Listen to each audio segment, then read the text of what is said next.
Assalamualaikum warahmatullahi wabarakatuh. Innal hamdalillah nahmaduhu wa nasta'inuhu wa nastaghfiruh wa na'udzu billahi min shururi anfusina wa min sayyiati a'malina. May yahdihillahu fala mudilla lahu wa may yudlil falan tajida lahu waliyyan mursyida. Asyhadu an la ilaha illallah wahdahu la syarika lah wa asyhadu anna Muhammadan 'abduhu wa rasuluh alladzi la nabiyya wa rasula ba'dah. اللهم صل وسلم وبارك على نبينا وحبيبنا وقدوتنا محمد بن عبد الله صلى الله عليه وسلم وعلى آله وأصحابه ومن تبعهم بإحسان إلى آخر الأنام. Amma ba'd, Bapak-bapak dan ibu-ibu yang dirahmati Allah Subhanahu wa taala, menjadi suatu keniscayaan bagi kita semua untuk tetap memuja Allah, mensyukuri semua nikmat-Nya ala kulli hal. Dan tentu saja kita bersalawat kepada qudwatuna sallallahu alaihi wasallam. Semoga Allah berkenan memberikan syafaatul kubra dari baginda sallallahu alaihi wasallam ketika semua umat manusia membutuhkan syafaat. Malam yang berbahagia ini kita kembali dipertemukan dalam takdir Allah Subhanahu wa taala untuk melanjutkan bacaan kita terhadap Sirah An-Nabawiyah. Sekedar untuk mengingatkan kita kembali atau memotivasi kita kembali, kenapa kita harus membaca Sirah Nabawiyah.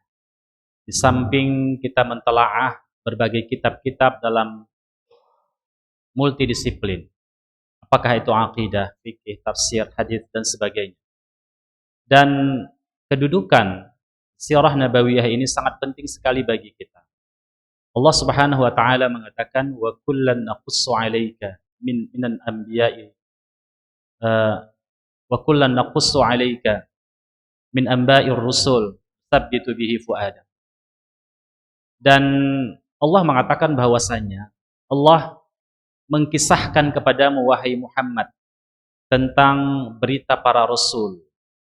Untuk apa itu? Nusabbitu bihi fu'adak, untuk menegaskan, untuk mengukuhkan di dalam hatimu dakwah yang sedang disampaikan oleh Rasulullah sallallahu alaihi wasallam.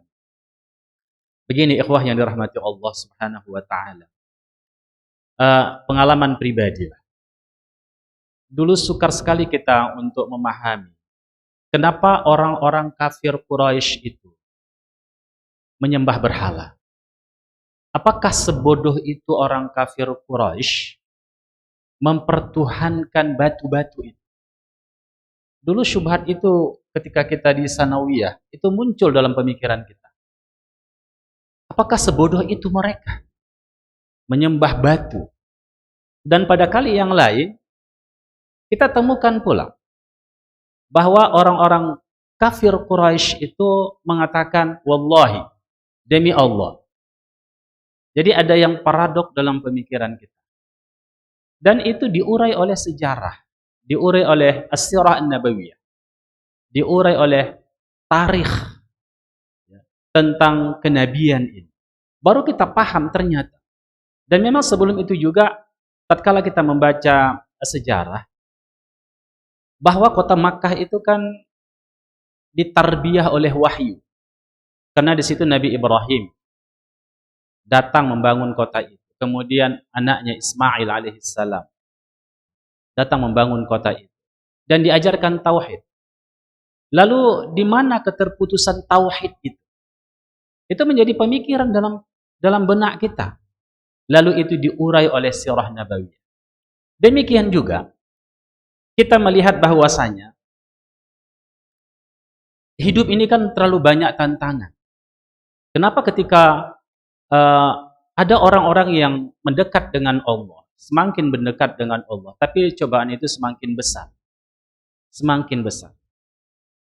Dengan membaca tarikh, kita pahamlah bahwasanya orang yang paling dicintai oleh Allah, manusia yang paling sempurna, manusia yang dibimbing wahyu, ternyata cobaannya begitu berat.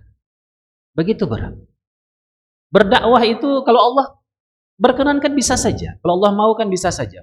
Dakwah itu mulus terus. tanpa ada cobaan? Ternyata tidak.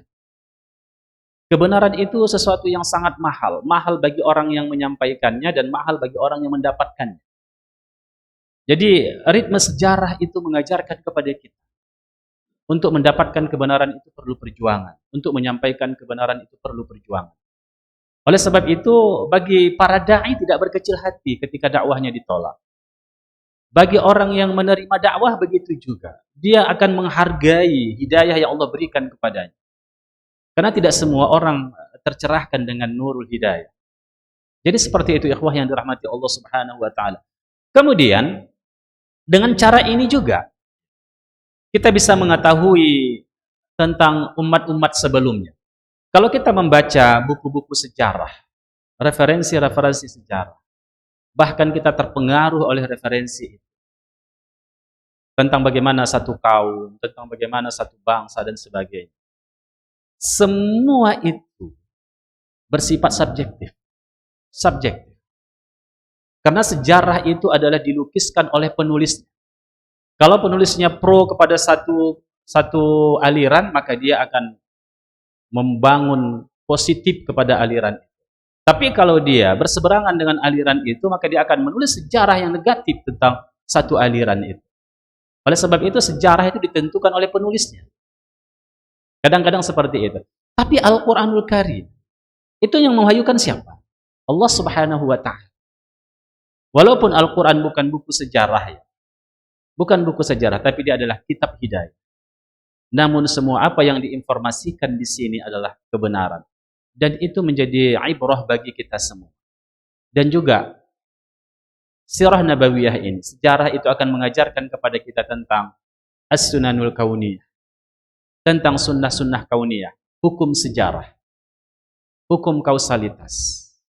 Bahwasanya untuk membangun satu peradaban yang besar, untuk merubah satu kaum, itu adalah ada tahapan-tahapan yang harus dilakukan. Tidak instan begitu saja, datang begitu saja. Tapi ada proses yang panjang. Sebagaimana juga kita semua punya sejarah, bagaimana kita mendapatkan hidayah, itu juga punya tahapan-tahapan.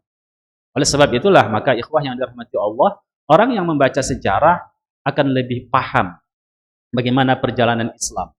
Termasuk juga, di situ ada ayat nasikh dan mansukh, ayat yang dihapuskan dan menghapuskan. Kenapa ada ayat-ayat Allah Subhanahu wa taala yang dihapuskan? Apakah Allah tidak tahu tentang masa depan, makanya harus ada ayat yang dihapuskan? Kan seperti itu. Jadi dengan membaca sejarah kita tahu, rupanya sebenarnya itu melihat tentang maslahat kebaikan bagi manusia itu sendiri. Untuk merubah manusia itu adalah perlu tulus zaman, perlu waktu yang cukup panjang untuk merubah itu. Ada tahapan-tahapan yang diberikan oleh syariat kepada kita. Dan ikhwah yang dirahmati Allah Subhanahu wa taala, sekedar untuk mengembalikan kita pada semangat membaca sejarah ya, membaca tarikh ini.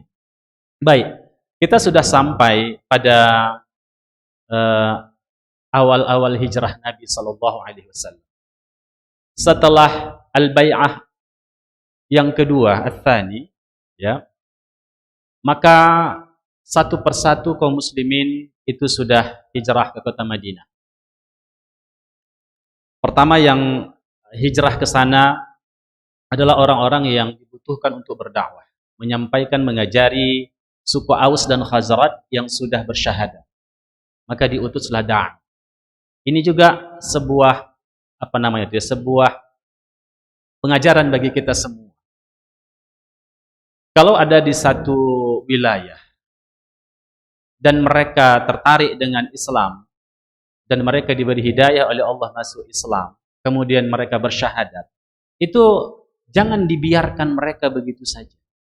Harus ada da'i yang diutus ke sana mengajar mereka. Ini yang diajarkan kepada kita oleh sirah nabawiyah ini. Nabi SAW mengutus beberapa orang sahabat untuk mengajari penduduk Aus dan Khazraj. Karena tidak akan mungkin mereka bisa berkembang tanpa dididik. Kita juga begitu, kalau ada orang mu'allaf yang baru masuk Islam, jangan biarkan dia berhenti pada syahadat saja. Tapi harus ada pendidikan untuk itu. Jadi bagi keluarga-keluarga yang mungkin ada yang baru masuk Islam itu harus dididik. Harus dididik. Jangan stagnan pada hal itu saja. Karena syubhat itu akan datang pada diri. Syaitan pasti akan menggoda dia. Dan bisa saja dia hanya memanfaatkan Islam pada momen-momen yang dia inginkan. Pada keadaan-keadaan yang dia inginkan. Baik. Setelah selesai bai'ah yang kedua, kemudian Islam berkembang. Di Madinah, itu semakin banyak orang yang memeluk Islam. Dari suku Aus dan Khazraj. Tidak ada rumah kecuali telah didatangi oleh para sahabat-sahabat Aus dan Khazraj itu untuk menyampaikan Islam. Sebelumnya, sebagaimana pengetahuan kita bersama, Aus dan Khazraj itu kan bertikai. Pengalaman bertahun-tahun, berpuluh-puluh tahun, bahkan mungkin beratus tahun. Terjadi konfrontasi antara Aus dan Khazraj. Dan ditunggangi pula orang-orang Yahudi. Karena orang Yahudi mengambil keuntungan dari perseteruan Aus dan Khazraj. Lalu, mereka belajar dari keadaan itu. Ada satu agama yang itu mempersatukan umat manusia dari semua level, dari semua stratifikasi sosial, tingkatan sosial, dari yang miskin sampai yang kaya. Tak ada ajaran agama yang betul-betul mengangkat harkat derajat manusia pada level bawah setara dengan orang yang level atas. Pada sisi keilmuan, pada sisi sosialitas selain Islam. Dan itulah yang ditangkap oleh suku Aus dan Khazraj. Makanya orang mudah menerima Islam ini dari level manapun dia. Karena mereka dipersaudarakan dengan Islam itu. Innamal mu'minuna ikhwatun fa aslihu baina akhawaikum. Baik. Dan di sini para sahabat yang hijrah itu ikhwah yang dirahmati Allah Subhanahu wa taala bukan karena mereka hanya ingin menyelamatkan diri, tidak. Tidak karena itu. Tapi yang paling penting bagi mereka adalah dua hal. Yang pertama, bagaimana bisa menjalankan agamanya. Melaksanakan agamanya. Yang kedua, bagaimana mereka bisa mencerahkan manusia yang siap untuk menerima dakwah. Karena sudah mereka lakukan 10 tahun di kota Makkah itu. Terjadi apa? Terjadi penolakan oleh pembesar-pembesar suku Quraisy. Dan kita akan lihat nanti di Darun Nadwah bagaimana mereka di parlemennya itu melakukan sebuah musyawarah ingin membunuh Rasulullah SAW. Insyaallah akan mudah-mudahan sampai ke situ. Tapi saya yakin kalau sampai ke situ nanti tak bisa menjawab pertanyaan Kiai Pak Nazri ya. Insyaallah barakallahu fiik. Tapi kalau tak terjawab hari ini insyaallah setelah pekan berikutnya ya, insyaallah akan kita bahas tuntas insyaallah. Dan Allah Subhanahu wa taala memang sudah memerintahkan kepada kaum muslimin untuk hijrah. Sebagaimana yang pernah kita bahas pada hijrahnya kaum muslimin ke negeri Habasyah. Hijrah yang pertama dan hijrah yang kedua. Allah mengatakan lilladzina ahsanu fi hadhihi dunya hasanah wa ardullahil wasi'. Wa ardullahi wasi'. Jadi Allah katakan lilladzina ahsanu fi hadhihi dunya hasanah, sesungguhnya orang-orang yang melakukan kebaikan di dunia ini, dan bumi Allah itu adalah wa ardullahi wasi'atun. Dan bumi Allah itu adalah luas. Ayat ini memang berbentuk khabariyah. Khabariyah. Tapi maknanya insya. Sebuah perintah. Allah katakan, wa ardullahi wasi'atun. Bumi ini luas. Hampir semua kitab-kitab tafsir klasik itu menjelaskan, ini berhubungan dengan apa? Perintah untuk hijrah. Ini juga pelajaran bagi kita semua. Kalau di satu wilayah itu kita tidak bisa menjalankan agama kita, maka diperintahkan kita untuk keluar dari wilayah itu agar kita bisa melaksanakan ibadah kita. Pengabdian kita kepada Allah Subhanahu wa taala. Karena memang Allah siapkan orang kafir aja berjalan di muka bumi ini. Menguasai bumi ini, apalagi orang yang beriman. Kan begitu? Maka Allah katakan wa ardullahi wasi'atun. Dan bumi Allah itu sangat luas. Artinya jalani kemanapun kamu mau. Tapi satu saja. Di situ kamu bisa melaksanakan perintah Allah Subhanahu wa taala. Baik ikhwah yang dirahmati Allah Subhanahu wa taala, kana min awwalil muhajirina Abu Salamah. Orang yang pertama sekali hijrah selain dai yang diutus oleh Rasulullah SAW adalah Abu Salamah. Jadi Abu Salamah ini dia hijrah 1 tahun sebelum perjanjian Aqabah yang kedua. Dia sudah hijrah ke kota Madinah. Karena dia sangat terjepit di antara 2 suku, yaitu suku dia sendiri, kemudian kabilah dari istrinya sendiri. Dan dia memang betul-betul sukar untuk menjalankan Islam. Lalu dia mengambil keputusan, dia mau bawa anaknya. Mau dibawanya anaknya, ada beberapa orang dan istrinya. Tapi dari kabilah istrinya, Ummu Salamah itu, tak mengasih. Karena mereka masih kafir. Tak boleh ikut. Walaupun sudah istri Abu Salamah, karena sistem kekabilahan itu begitu kuat, di tengah-tengah bangsa Arab waktu itu tak mereka kasih anak mereka untuk dibawa. Lalu Abu Salamah membawa anaknya. Tak dikasih pula oleh keluarga Abu Salamah anak ini kepada ibunya. Mereka ambil dan tak dikasih, dibawa oleh Abu Salamah. Jadi keluarga Abu Salamah itu menahan anak. Tak dikasih dengan ibunya. Kenapa? Karena anak ini anaknya Abu Salamah. Kalau anaknya Abu Salamah itu milik kabilahnya. Jangan dibawa kepada kabilah istrinya. Jadi Abu Salamah pun berangkat seorang diri. Jadi ikhwah, ini tak bisa juga kita jadikan dalil bagi orang-orang yang meninggalkan istrinya untuk berdakwah tanpa bekal dan tanpa tanpa pendidikan dan sebagainya. Ini kan emergensi. Ini dalam keadaan darurat. Dia mempertahankan agamanya. Dia bawa istrinya tidak boleh. Dia bawa anaknya tidak boleh. Jadi emergensi, bukan karena sengaja meninggalkan dan tanpa ada yang mengasuh, tanpa ada yang memberikan nafkah yang cukup.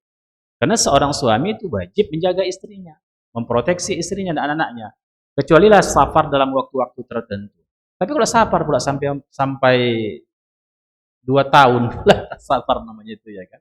Nah, jadi baik ikhwah yang dirahmati Allah Subhanahu wa taala, dan ada juga hak bagi istri untuk minta diceraikan.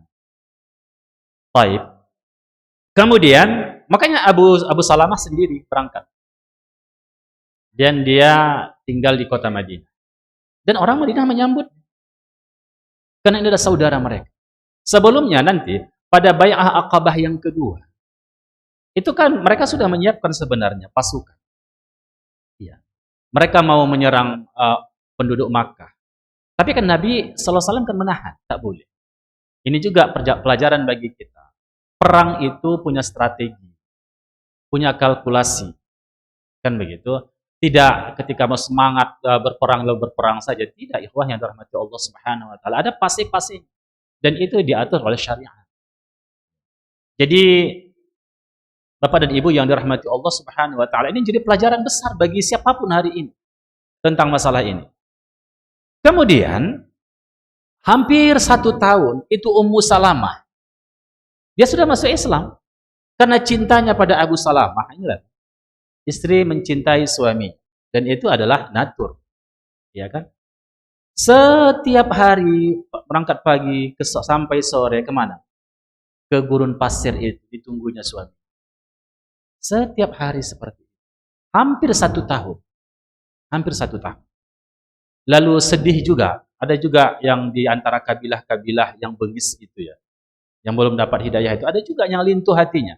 Memang kita nih, kalau kita merujuk kepada hati yang paling dalam, akan muncul sisi kemanusiaan kita memang. Karena kita memang sudah difitrahkan, telah diberi Allah fitrah itu, fitrah kebaikan itu. Kadang-kadang kan ada orang menutupnya. Itu tertutup oleh apa? Oleh dosa-dosanya dan seterusnya. Maka tidak muncul perasaan simpati dan empati kepada manusia. Iya kan? Apalagi orang-orang yang fanatik tapi tidak dibimbing oleh syariat. Bimbing oleh syariat. Itu fanatiknya sangat buta sekali. Ya kan? Baik ikhwah yang dirahmati Allah Subhanahu wa taala. Jadi beliau mengusulkan kedua belah pihak keluarga ini. Keluarga Abu Salamah, kabilahnya Abu Salamah dan kabilahnya Ummu Salamah. Enggak, kira-kira bahasa kampung kita, enggak kesian kalian melihatnya. Tiap hari itu aja kerjanya. Kalau dalam pendekatan psikologi sudah anxiety, kan? Sudah kecemasan yang luar biasa. Ya. Jadi dijelaskanlah kepada beberapa orang. Dan mereka pun lintuh juga hati. Jadi dibiarkanlah Abu Salamah dan anaknya untuk sampai. Sejauh 500 km. Coba bayangkan. Tanpa ditemani oleh seseorang. Itulah yang ditempuh oleh Ummu Salamah. Kemudian ikhwah. Di tengah perjalanannya di Tan'im, dia bertemu dengan Utsman bin Talhah bin Abi Talhah. Utsman bin Talhah. Kemudian kesian ini Utsman ibnu Talhah ini. Maka diantarkanlah Ummu Salamah dan anak-anaknya itu ke Madinah.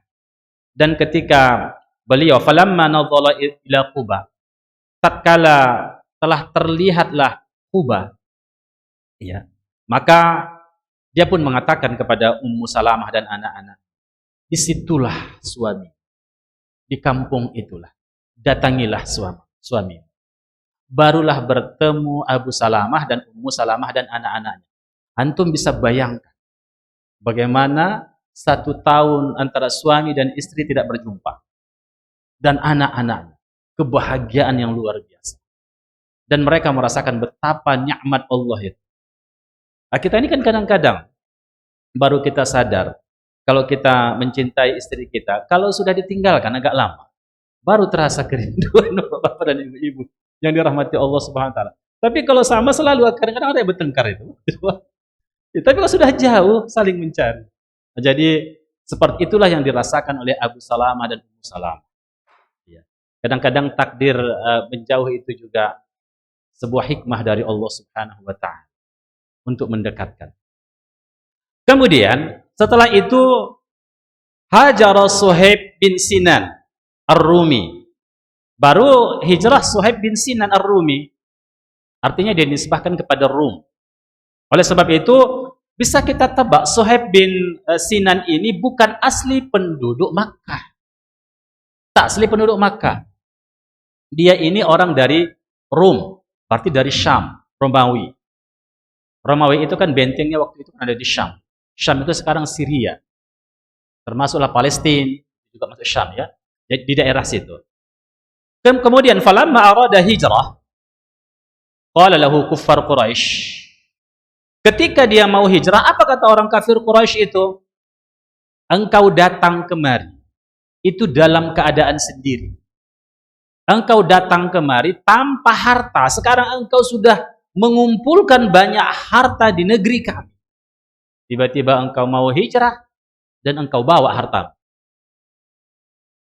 Mana logikanya? Kira-kira begitu bahasa kita di sini. Kau dulu orang yang papa, Ibnu Sabil, orang yang musafir, orang yang terlantar. Enggak ada kabilahmu di sini. Kami Quraisy membantu kalian. Lalu engkau memilih Islam.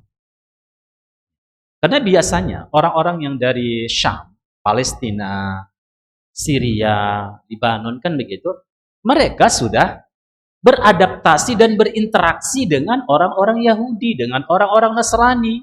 Dan mereka tahu akan ada Mesias yang datang nanti, Nabi yang datang. Pembawa kabar gembira, pemberi peringatan. Mubasyiran wa nadhiran. Kan begitu? Wa mundhiran. Jadi, maka mereka mudah menerima Islam. Makanya beliau ketika itu, apa katanya kepada orang kafir Quraisy? Kata Suhaib ya. Kalau engkau mau hartaku, silakan saja ambil. Silakan ambil. Lihat. Harta yang sudah ditumpuknya dalam perdagangan dari Syam ke Makkah dan perdagangan-perdagangan yang lain. Ditumpuknya harta yang cukup banyak. Keluarga yang sudah, katakanlah karena dia adalah orang yang pandai berdagang dan takdirnya baik pula. Kan? Ini kita kadang-kadang ada yang pedagang, takdirnya tak baik. Begitu. Ada juga yang begitu kan. Nah, jadi ditinggalkannya lah semua hartanya. dan dia berangkat ke kota Madinah. Lalu apa kata Nabi sallallahu alaihi wasallam kepada Suhaib? Rubiha, kepada Suhaib ya. Rubiha Suhaib. Rubiha Suhaib. Suhaib. Jadi beruntunglah Suhaib. Diberikan keuntungan kepada Suhaib. Jadi nggak ada hartanya, nggak ada nilainya Pak. Harta dunia ini dibandingkan dengan keimanan kita, dengan menjaga keimanan, nggak ada banding seujung kuku pun nggak ada. Karena betapa banyak pun harta kita di muka bumi ini, semua itu akan fana, habis. Tapi kalau iman ini abadi. Kita kan makhluk yang diciptakan oleh Allah untuk diabadikan. Tak ada mati kita sebenarnya. Yang ada hanya perpisahan antara ruh dan jasad. Ketika kita di alam barzakh, itu saja. Sebentar saja itu. Lalu nanti di padang mahsyar dikembalikan jasad dan ruh itu lagi. Modal kita harta itu? Enggak. Modal kita keimanan dan amal salih itu. Makanya nggak bisa dibandingkan. Oleh sebab itu sangat ironi sekali. Kalau ada orang gara-gara harta dia menjual agamanya. Gara-gara harta dia mau murtad. Gara-gara harta dia tidak menerima kebenaran-kebenaran. Jadi sangat tidak logik dan itu sebuah ironi. Kenapa? Memang tidak ada nilai. La qimata laha. Ad-dunya la qimata laha.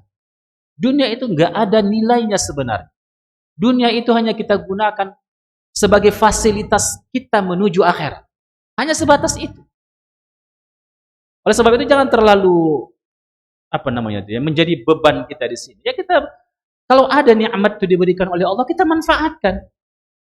Kita manfaat. Kita gunakan nikmat itu.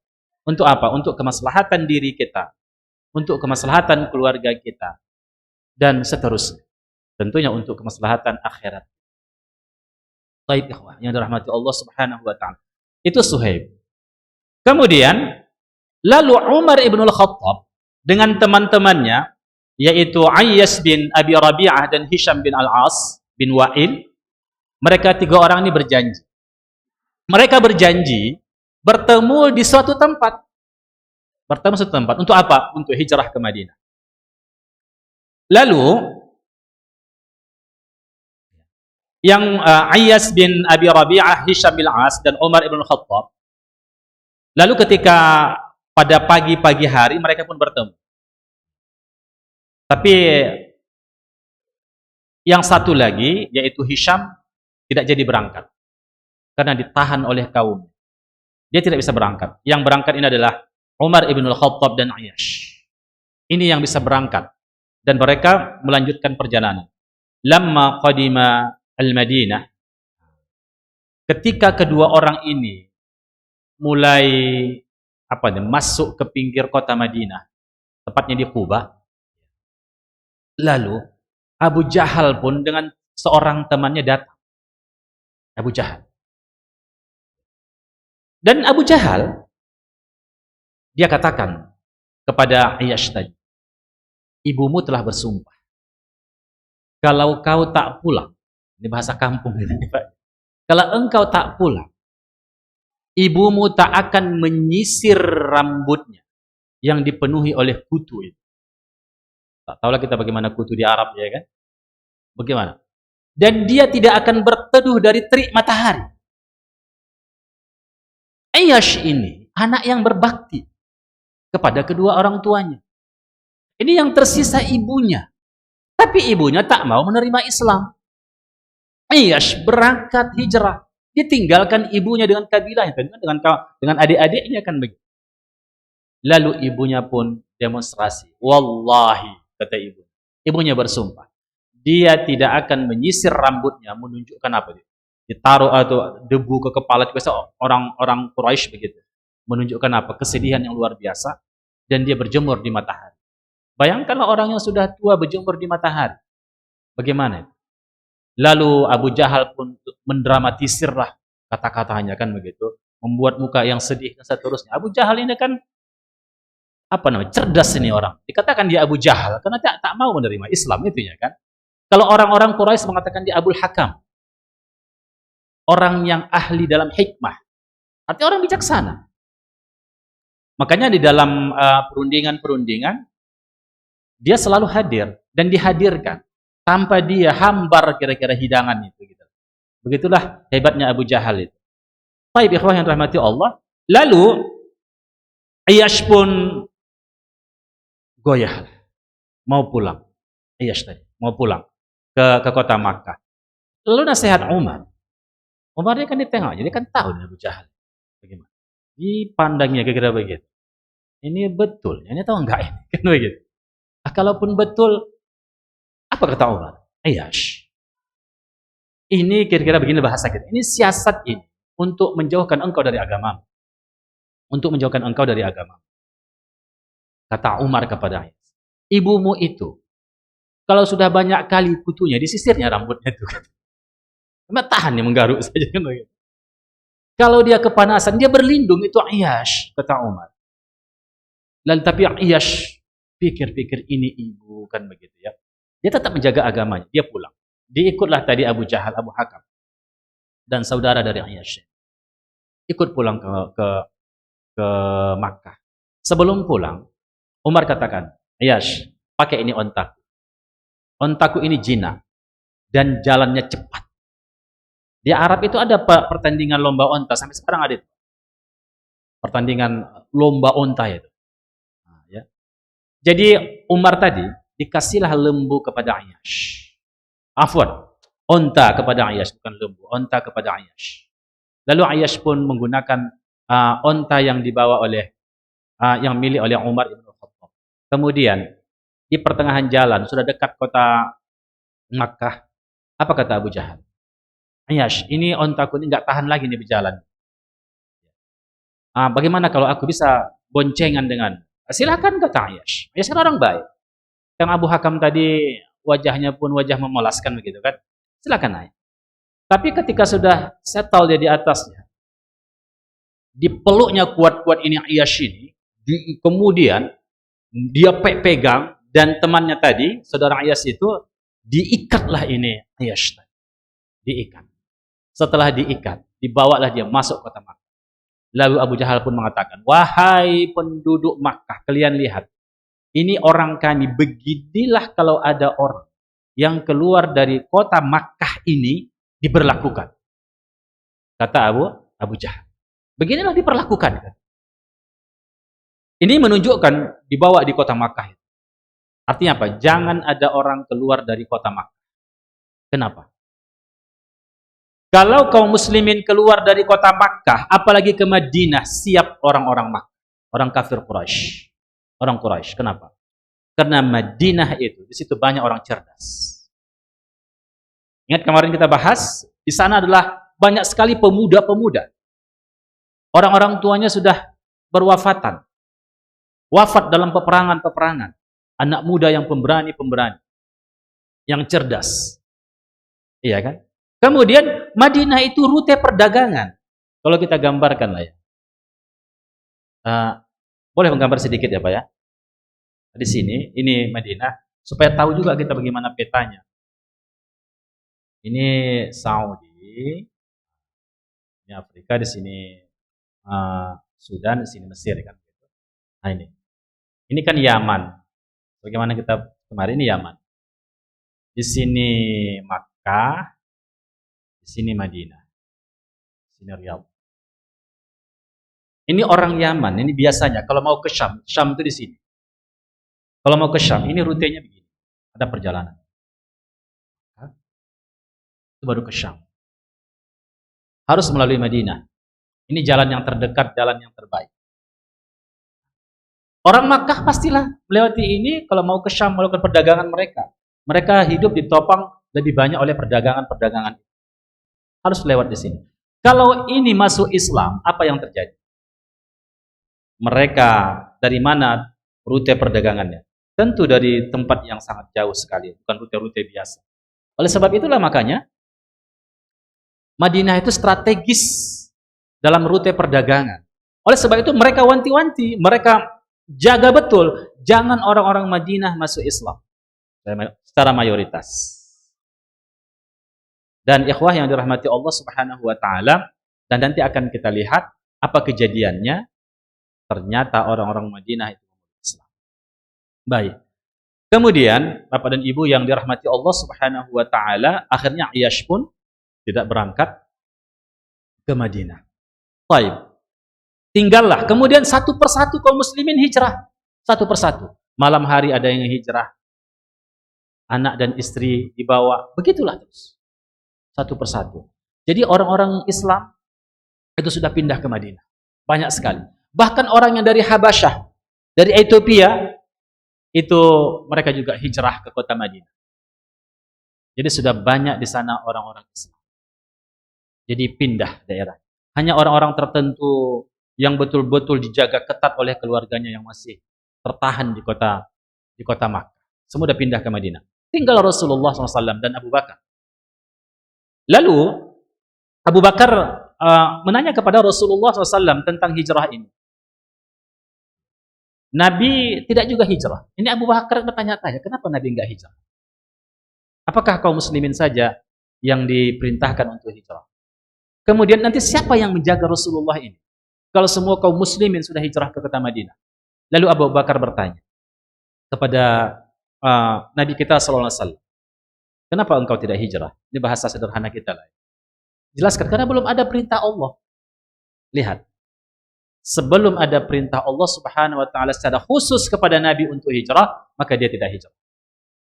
Dan nanti akan kita lihat bagaimana Nabi dan Abu Bakar perjalanan yang luar biasa ketika Nabi SAW hijrah bersama Abu Bakar. Mengantisipasi masalah ini, maka Abu Jahal pun dan kawan-kawannya, Abu Jahal CS lah, dengan pembesar-pembesar kota Makkah, mereka pun berkumpul. Mereka sudah sangat khawatir. Ini emergency, ini genting sekali ini. Kenapa? Orang-orang Islam sudah pada pergi semua ini. Iya kan? Bagaimana kalau mereka semua ke sana? Dan bagaimana kalau Madinah itu menjadi basic mereka, menjadi basis mereka? Ini berbahaya, sebagaimana yang kita jelaskan tadi, terutama untuk rute perdagangan. Jadi, kemudian mereka pun bertemu. Mereka sudah mencium aroma ini bukan mencium lagi, sudah di hadapan mereka. Persoalan yang besar itu, sudah membakar hati mereka. Lalu dilakukanlah pertemuan di situ. Mereka lakukan pertemuan pada hari Kamis, ya, Yaumil Khamis, pada hari Kamis tanggal 26 dari bulan Safar, ya, bertepatan dengan 12 September tahun 622.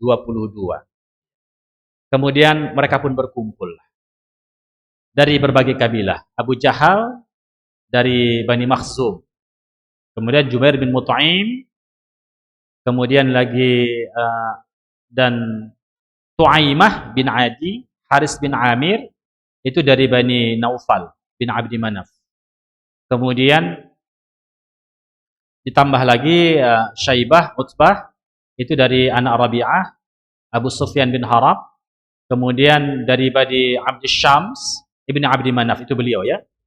Kemudian dari kelompok-kelompok yang lain.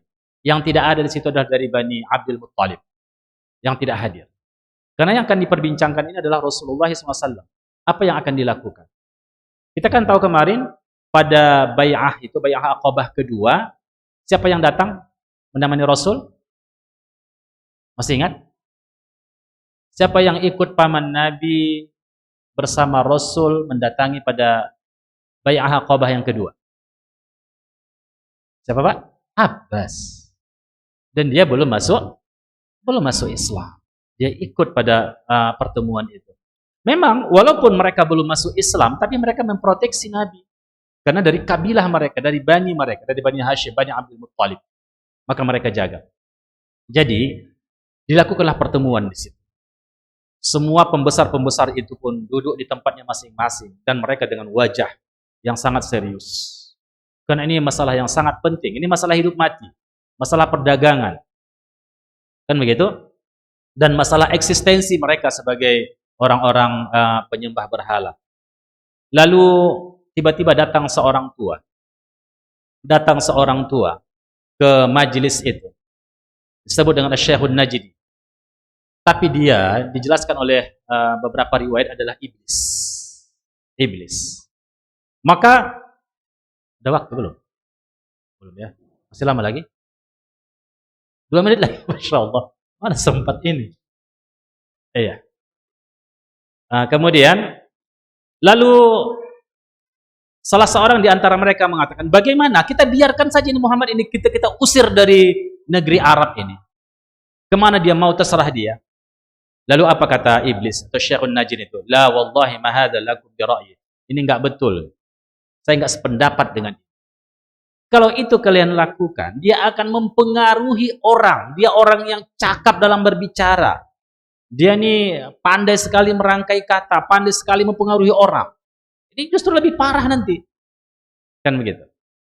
Lalu ada yang kedua mengusulkan lagi. Bagaimana kalau kita tahan dia? Kita penjarakan dia. Dipenjarakan dengan kerangkeng besi. Sebagaimana Zuhair dan Nabirah. Zuhair dan Nabirah ini seorang penyair. Tapi syair-syair dia meruntuhkan keyakinan orang-orang Quraisy. Maka dia ditangkap, dipenjarakan. Kan begitu. Jadi bagaimana kita kerangkap? Lalu iblis tadi mengatakan, Syekh An-Najdi itu, la wallahi ma hadza lakum bi ra'yi. Aku enggak sependapat dengan ini. Enggak betul ini. Kalau dia dipenjarakan, nanti satu saat itu sahabat-sahabatnya datang membebaskannya. Akan datang membebaskannya. Kalau begitu jangan. Lalu Abu Hakam. Ya, siapa Abu Hakam tadi? Abu Jahal. Ini Abu Jahal. Coba lihat dia. Maka dikatakan Abu Hakam dia oleh mereka. Kita mengatakan Abu Jahal, kena liciknya kan begitu? Iya. Sebentar ya. Jadi Abu Jahal mengatakan begini. Bagaimana kalau kita utus masing-masing dari kabilah kita seorang pemuda yang tangguh, kita siapkan bagi dia pedang yang tajam. Semua dari kabilah itu, yang 12 tadi. Kita siapkan pedang untuk dia. Lalu setiap kabilah itu akan menusukkan pedang itu bersama-sama kepada Muhammad ibnu Abdullah sallallahu alaihi wasallam. Dan kalau begini kejadiannya, Bani Hashim, Bani Abdul Muttalib pasti tidak akan bisa memerangi kita semua. Iya kan? Pasti tidak akan bisa. Di situ ada 13 kabilah, 12 sudah sepakat, satu mana bisa mengalahkan yang 12 ini? Lalu begitu. Maka sepakatlah mereka akan membunuh Rasulullah sallallahu alaihi wasallam.